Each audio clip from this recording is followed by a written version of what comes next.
Welcome to the Consultants Counsel podcast, a place for consulting industry guidance and best practice advisory. Whether you're working to grow in your consulting career, you're managing and developing a consulting firm, you're working with consultants, or you're just interested in business and high-performance advice, we've got recommendations and education for you. I'm Kelsey Creveling, founder and CEO of Kelsey Consulting, a firm focused on building high-performing organizations, teams, and individuals through a variety of ventures, including the Consultants Counsel. I've spent my career at the intersection of technology and management consulting, working with organizations across the country to help solve their toughest challenges, while also supporting the growth and development of multiple consulting firms, helping them improve their long-term performance trajectory. In addition, I'm an entrepreneur across a few different industries, and I serve as a startup investor and advisor, promoting the ideas of other entrepreneurs as they work to gain traction in their industries. With so many people gearing up to launch their own businesses and establish their own consulting practices, I want to make available the advice and lessons I've learned along the way. This podcast is made possible by Kelsey Consulting, with media support by Class Act Media. For more information, check out our site at theconsultantscounsel.com. and kelsey.consulting. That's KELSC.consulting. And now, stay tuned for this episode's counseling, because the consulting world is full of nuances, and the answer is always, it depends. What's possible? Do more? Hello, I'm Kelsey Creveling, founder of the Consultants Counsel, and today we're going to chat about how to supercharge a new job.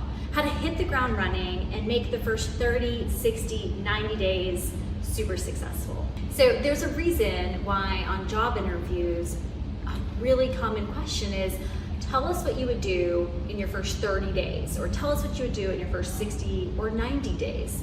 Because organizations want to understand what bringing you on board is going to entail when you're entering a leadership type of position. How are you going to fundamentally organize yourself and the potential reports that you're going to be managing so that you accomplish the goals that that company has for you? They want to understand what your goals might be for the organization and really how you're going to go about making them a reality. So let's dig in. So when you're in the interviewing process, the best way to answer this type of question is to first and foremost make sure you've asked enough questions so that you can gauge what your response really needs to be, so that you understand enough about the organization that you can answer intelligently and comprehensively.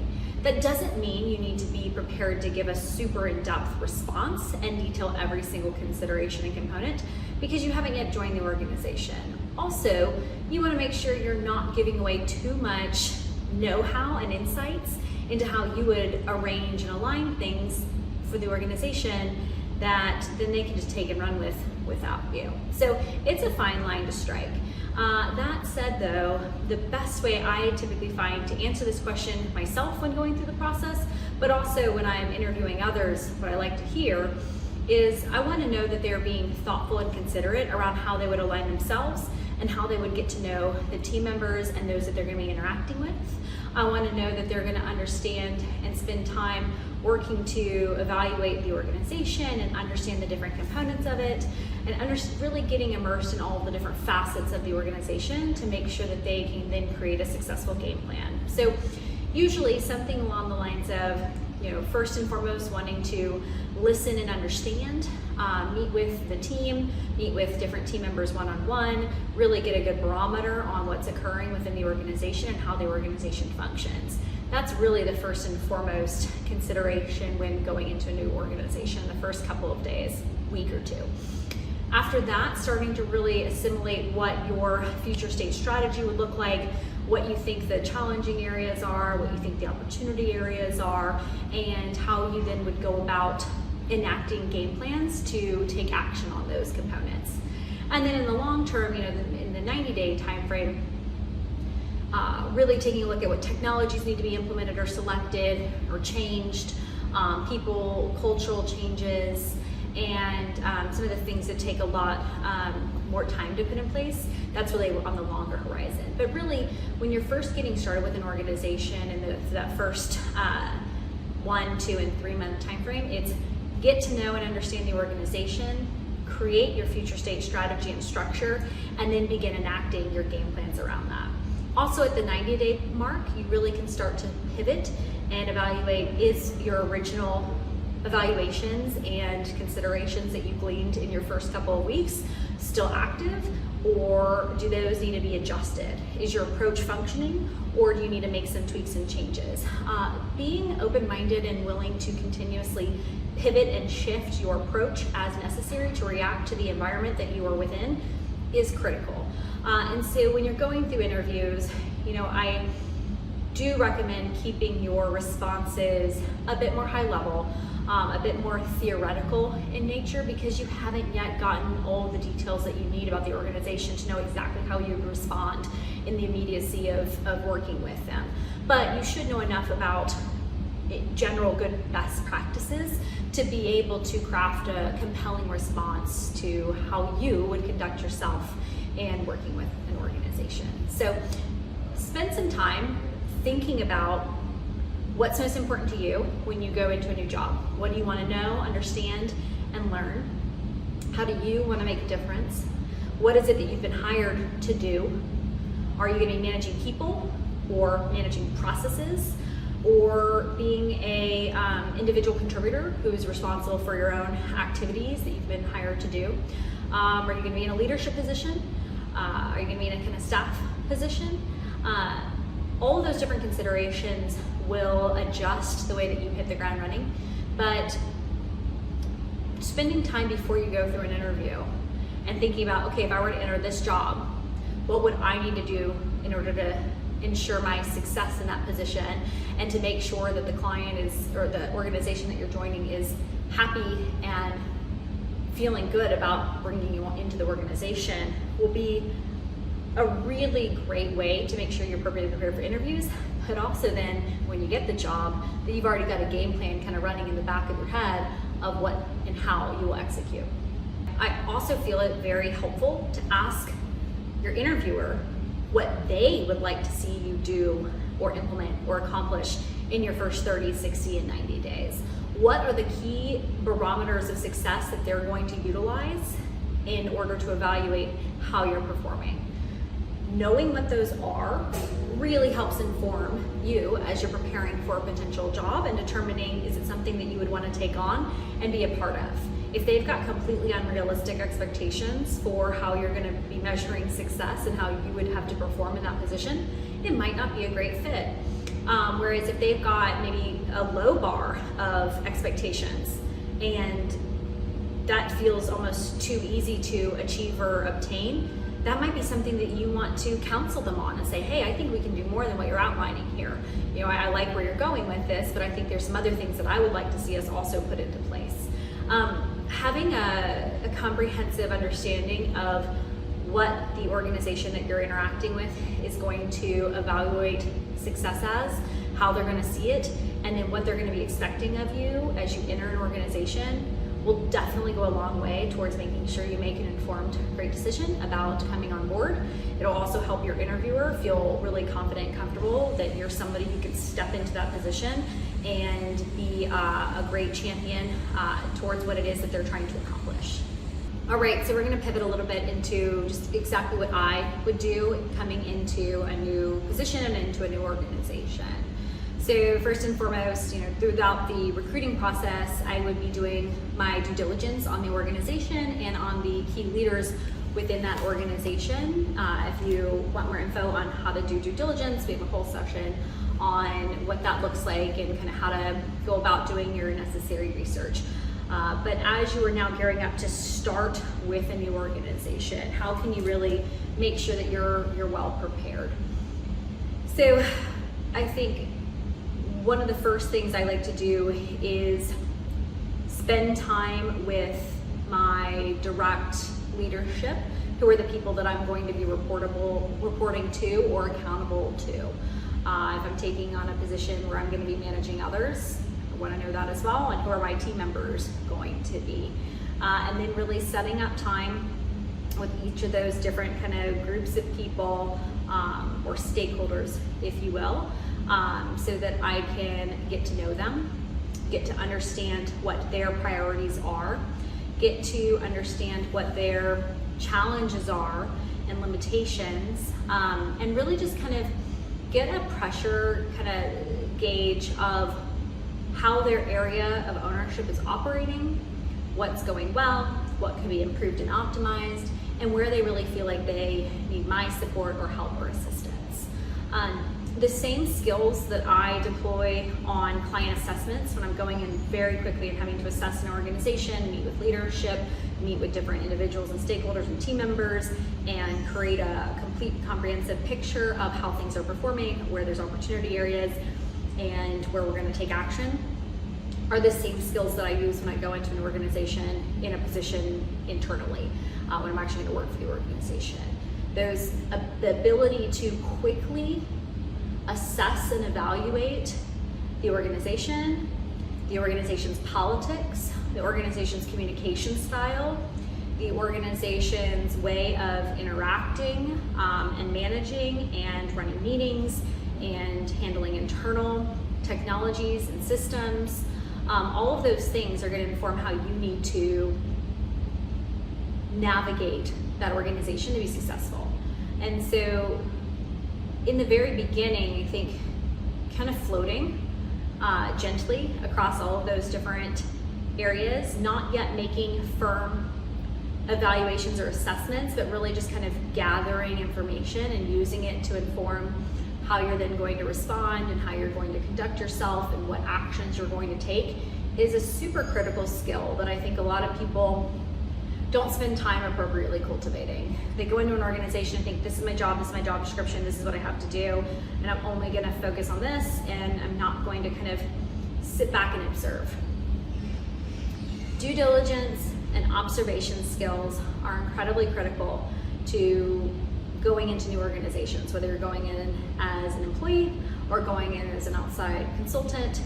Being able to survey and assess and evaluate before acting really makes a profound difference in making sure that your approach is catered and tailored to the organization that you're going to be interacting with and the people that you're going to be interacting with as well.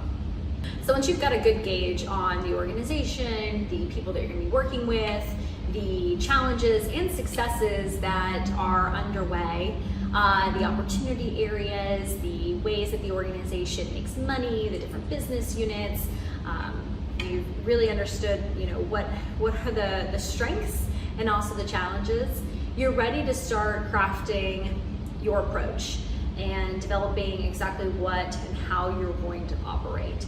A lot of these things are happening kind of simultaneously, at least for me. I do a lot of these things innately without actually taking time to compute them. They're all kind of just happening simultaneously as I'm taking different information and inputs in. But want you to start kind of learning how and what to think about so that you can also operate that way. So I think one of the big things when coming into an organization where you're coming into a leadership position where you have an opportunity to impart your mark on the organization is culture. What kind of culture are you walking into? Hopefully, as a result of joining this organization, you have already evaluated the culture to determine if it's a fit for you and if you like it, and if it's something that you want to be a part of. But if you're going to be coming into a position maybe where you're actually being asked to change the culture and you have an opportunity to craft and create a new dynamic of individuals and how they are all going to work and cohesively interact together, starting to define what you want that to look like, how you want your team to be operating, how you want them to interact with each other, how they want them to interact with you. Those are all important things to be kind of thinking through and mapping out in your initial kind of phase of getting to know the organization. Certainly, as you're entering any organization, you want to be respectful. But depending upon your role and the role that you've been asked to fill, or the position that you've kind of been asked to fill, that might need to adjust and shift and change. So, in different points in my career, I've been asked to serve different capacities. Sometimes I'm getting to come in and getting to be the really friendly, happy, interactive leader who is getting to unite the team. Other times I've been asked to come in and have to be an outsider who is needing to really tighten up operations and having to adjust the perspective and the interactions that are being had. Maybe the culture has been, really negative, and as a result, we need to totally shift and change it, but we need a lot of accountability and structure and rigor associated with it, which means we're not going to focus necessarily quite as much on the compassionate side of interactions. Now, I always work to lead from a place of empathy and consideration with teams that I'm going to run and lead. But different approaches are oftentimes necessary dependent upon the results that you're looking to achieve and the timeline that you're looking to achieve them. If you're needing to come in and do a very rapid transformation that's going to require some really tough decisions, that's going to be a different approach than, hey, we're building a new team and we're all working to rally together and we're working to create something really exciting over a longer time frame, and we are really forging long-lasting relationships with team members. Those are different approaches, and so it definitely is going to be really important for you to evaluate what role you're coming into, what is the setting that you're stepping into, and what is the team structure that you're going to be navigating. It's also really important to evaluate the geographic region that you're going to be operating in as well. We'll go into that in more detail in another session, but learning how to be a chameleon of sorts, to be able to put on the right approach necessary and cater and tailor that approach to the teams and the companies and the cultures that you're interacting is a critical skill for any leader. So once you've determined the organizational culture that you wish to cultivate amongst the team that you're going to be working on, the personal kind of brand or signature that you want to bring to the table, I think it's really important to take a look at the organizational structure of the team that you're going to be part of. So if you're in a position where you're going to be a leader and you're getting to determine or modify an organizational structure, really important to get a lay of the land of what's operating now, but really start to understand, is that structure going to help you get to the goals that you're looking to achieve, or are there opportunities where you might need to make some tweaks and changes? I am a very big fan of building positive, interactive cultures with teams that all feel excited about the work that they do and rewarded for the skills that they bring to the table. However, it is rare that I get to walk into an organization where a team is already operating super efficiently and where there's not opportunities for optimization. And one of the big areas here is that I get a lot of questions on from people is, what's it like being a consultant going into potential clients or organizations and having to make recommendations around cuts and job transitions for people. So if you're in a leadership position and as you're evaluating kind of the organizational structure, the team structure, and the team members that you've got on the team, and you're identifying opportunities or places where there might be underperformance, and you need to make some recommendations to leadership or take action yourself on modifications to that team. I think one of the best ways I like to look at this, because it is a really tough position to be in, to change people's roles and positions and their status on your team, is that if someone is underperforming or not achieving the goals or the outcomes that are sought as a part of the work that they are doing, I think first and foremost there's the goal of, can we counsel and support and coach a team member to help them get to where it is that they need to be in order to be successful. That's always the step that you want to be taking and working with them in a very positive manner to get them there. But if over the course of time that approach is not rendering the results that you're seeking still, there's always an opportunity to coach someone out of an organization. And while some people look at this as a negative thing, I'm a very big believer in the fact that if someone's not performing a role successfully, they're not doing a great job, there's likely a reason why. It's not the right fit for them. That doesn't mean that there's not something out there that is a much better fit for them that they can be successful in.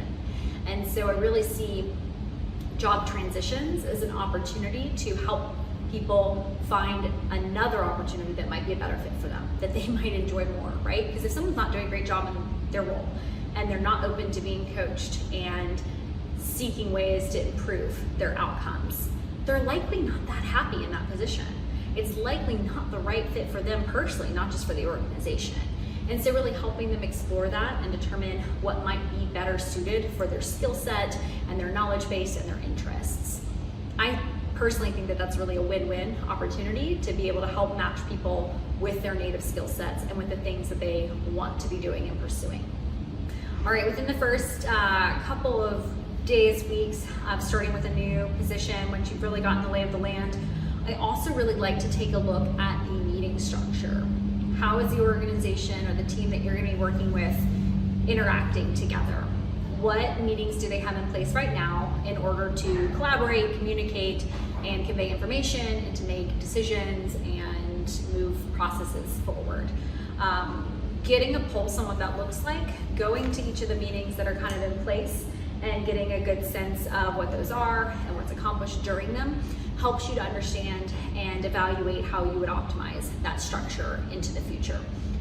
A lot of organizations have unnecessary meetings and have redundancies and have just inefficiencies in those structures.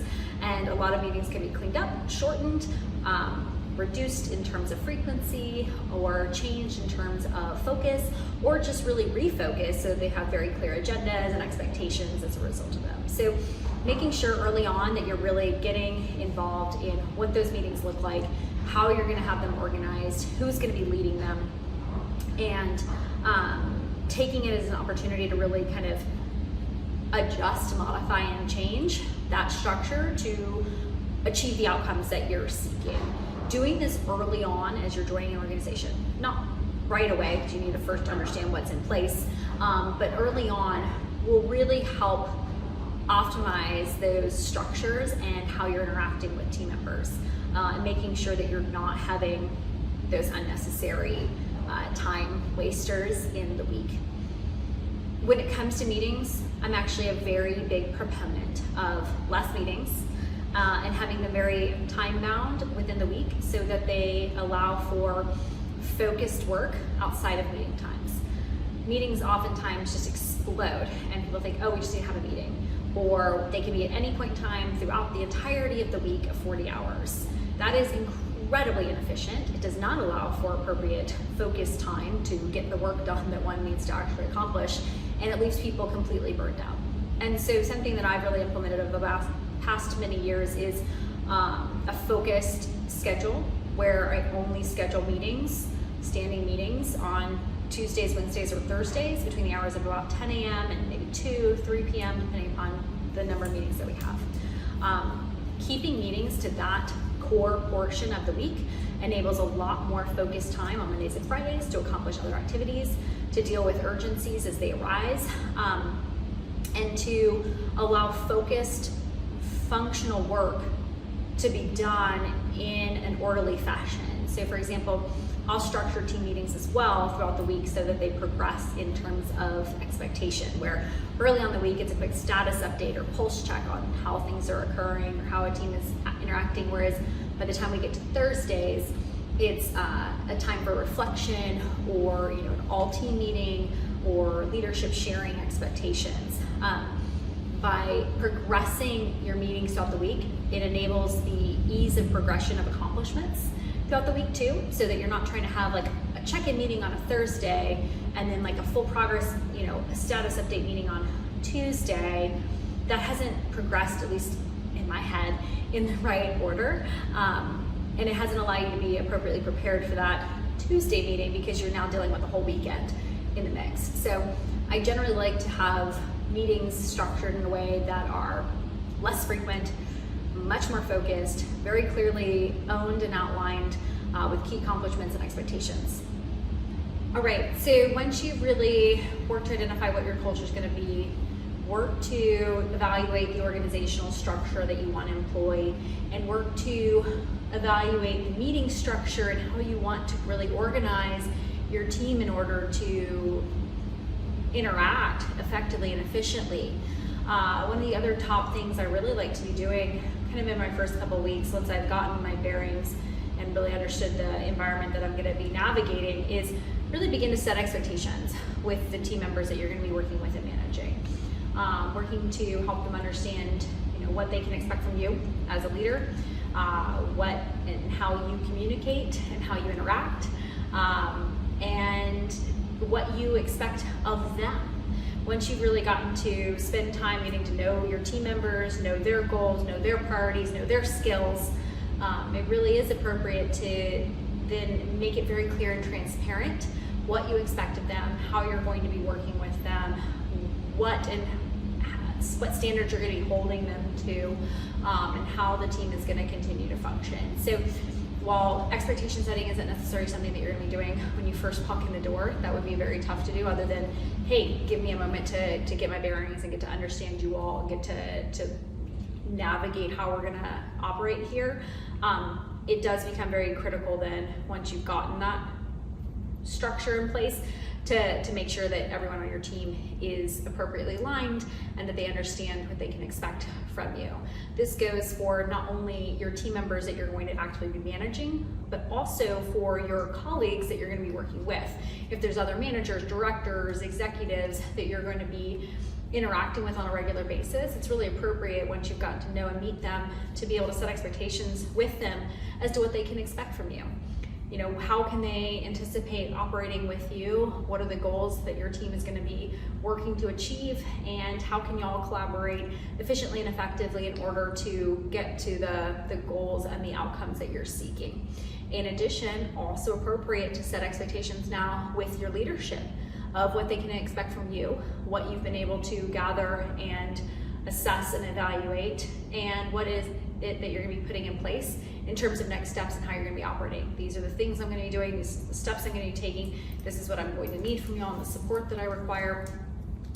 After that first kind of like 2 weeks to a month phase, that's really when I like to make sure that I'm starting to exert the roles and responsibilities of the role that I've stepped into, and to the management of what it is that I'm going to be doing and achieving. Again, the timeline on that's going to vary based on the role that you're stepping into, the complexity of the organization, the team members, and the nuanced structure that you might be operating within.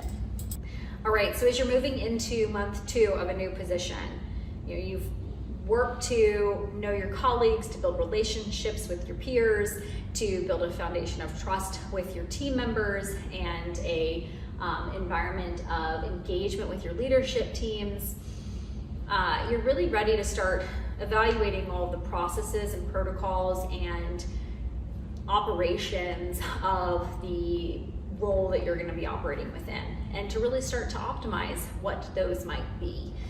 Depending upon the role that you're stepping into, that can be very nuanced. But if there's an opportunity for you to exert optimization or influence over the structures that are in place, the technologies that are in place, and in the outcomes that are in place, now's the time to start to really do that. It's also the time to evaluate what the long-term strategy is going to be. What are the long-term goals going to look like? Where are the areas of opportunity that you perceive to be possible, that you think that you can get to? Really evaluating what your game plan for the group that you're going to be working with is going to be. Now, that varies differently dependent upon the role that you've come into. If you're entering a new position as a consultant in a new consulting firm, your room and opportunity for that might be a bit more limited than if you are coming in as a VP being asked to oversee a whole new area, or joining an organization as a manager of a new team. That's going to flex a little bit depending upon the position and the specifics that you're stepping into. But I definitely find month 2 being the time to take what you've learned and to start generating what your roadmap or game plan strategy is going to look like and what it's going to be. You've developed relationships and rapport, you've worked to understand the environment that you're interacting with, you know the technologies and tools that are in place, and you're able to start really being able to kind of make some strides towards what your future state is going to look like and what it is that you want to be achieving and accomplishing. At this point in time, I often find it also beneficial to really start regular cadence of meetings with your team members and with your kind of key stakeholders who are the individuals that are benefiting from the services that you're rendering, whether they be internal, external, leadership in nature. That depends on the role that you're in and the customer base that you service. But you're ready to start operating. You're ready to really start making the accomplishments that you've been hired to achieve happen. And so setting up the regular cadence of conversations with your team members to be soliciting feedback from them on how are they doing, how are they performing, how are they feeling about the environment that you are leading is really critical, as well as obtaining feedback from your clientele or your stakeholders really helps to evaluate, are you on the right track? Is what you're doing getting and gaining the results that you're looking for? Or are there continued opportunity areas where you want to continue to kind of move the needle and adjust and pivot? I think throughout a tenure as a new leader in an organization, being really open to feedback, being really open to pivoting as necessary to match the expectations of the organization that you're in, super critical. And that only happens by keeping an ear open for that feedback. I think a lot of leaders come into organizations, and one of the reasons why they're not able to be successful is they take too long to hit the ground running. They take too long to get up to speed, and they unfortunately underestimate the expectations of leadership that they make a profound impact quickly. There's only so much time that leadership is going to grant to a new leader to be able to be seen as taking kind of command or ownership of an area or a team and being able to render competence in that area. And so that's something that I would just caution and recommend that yes, there is time to understand the organization. You certainly want to make sure that you are doing your appropriate due diligence and getting the lay of the land, but that you are doing so rapidly in a way that is already starting to showcase results and positive shifts and adjustments, and also portraying a level of competency and competence with your responsibilities and ownership of that position and now the team that you may be managing.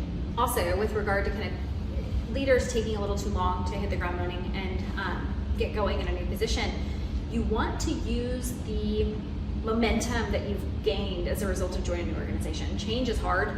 Organizations oftentimes don't like change, but there's a great catalyst that comes with a new leader coming into place to be able to now affect change and to adjust processes, to adjust technologies, to adjust team structures.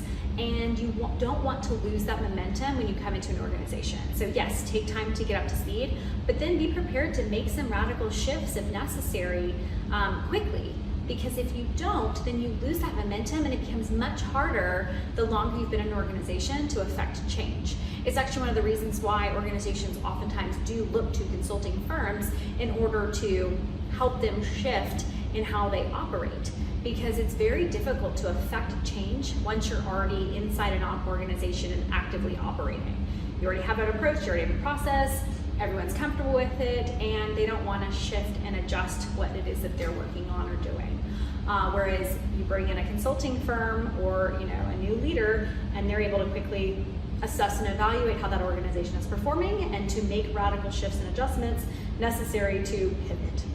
And so I would just keep that in mind as you're stepping into a new position is, are there opportunities for optimization? And if so, creating a game plan for how exactly it is you are going to enact those changes with the approval of leadership, but to get to the goals that you've been hired to achieve.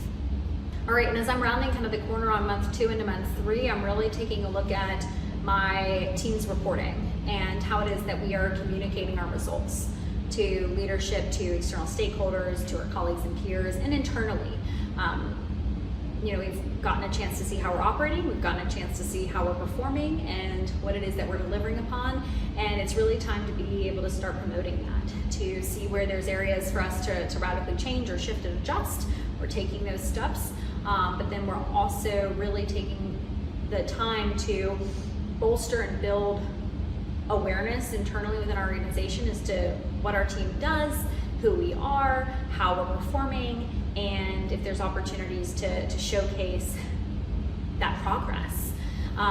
This can take many different routes depending upon the organization and the type of team that you're working on, whether it be the team starting to generate a monthly status report or doing a quarterly newsletter or putting out quick bulletins.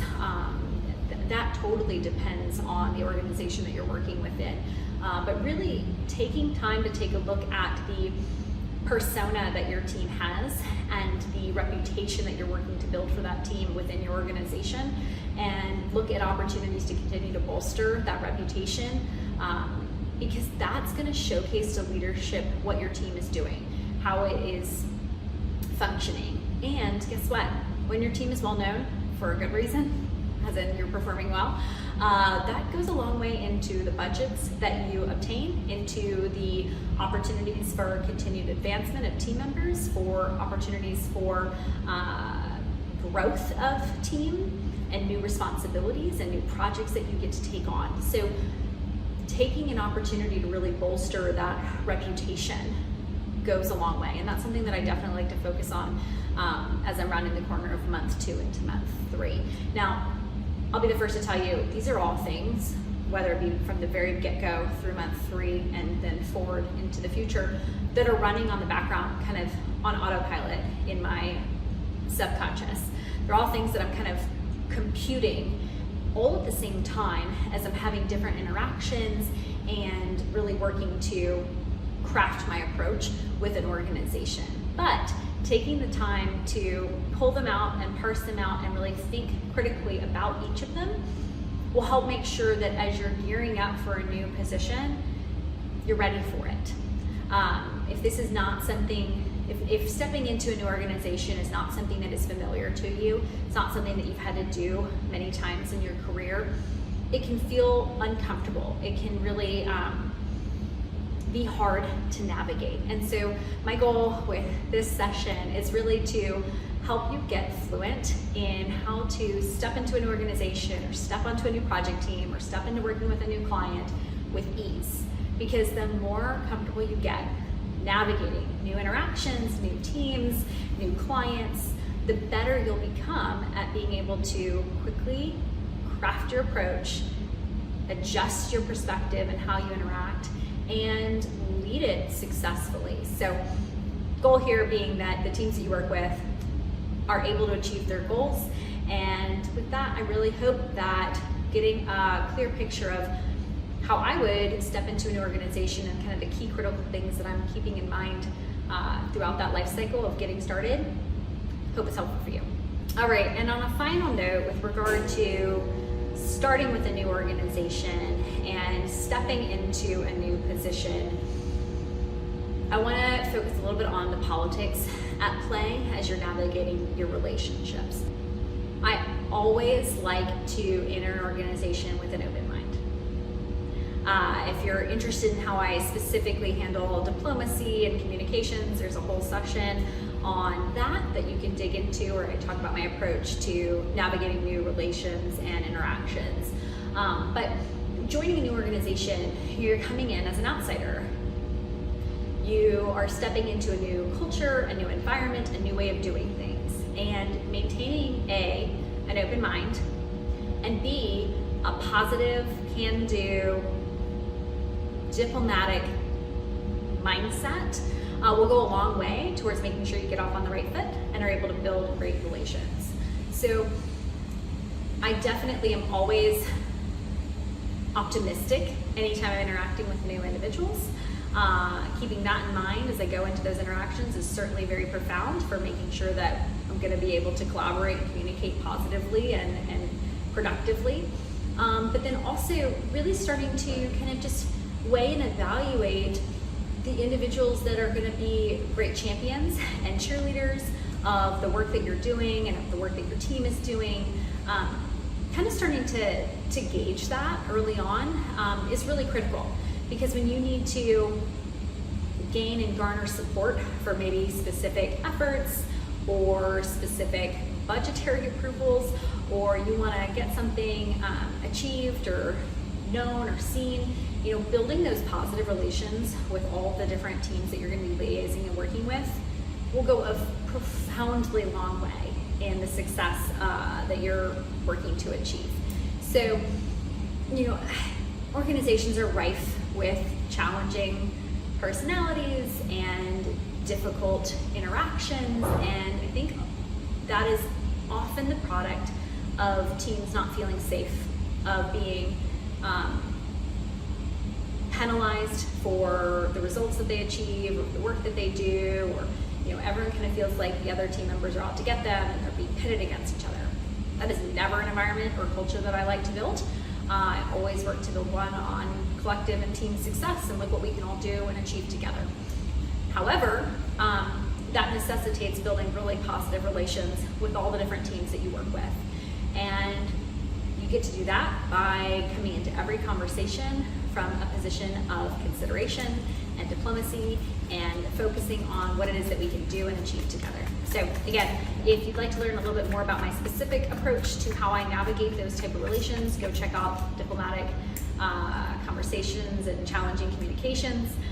But I definitely think it's wise, as you're gearing up for interacting in a new organization, to focus on really building a great reputation within the organization, and that happens by being really open-minded, friendly, considerate, and positive from day one.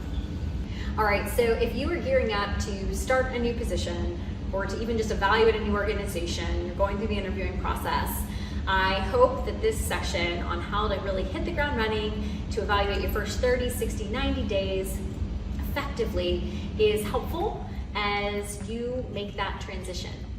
My goal is for you to be able to be super successful in your new role, and for the teams that you work with to be able to achieve the goals that they're seeking. So with that, good luck, and I wish you all the best.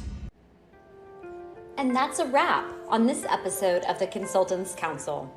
Thank you so much for your interest and engagement. Let us know what you'd like to learn more about by writing into info@theconsultantscouncil.com. Thanks to Kelsey Consulting for sponsoring this podcast, and to Class Act Media for the media support. And with that, cheers and all my best. Have a great week. And remember, what's possible? Do more.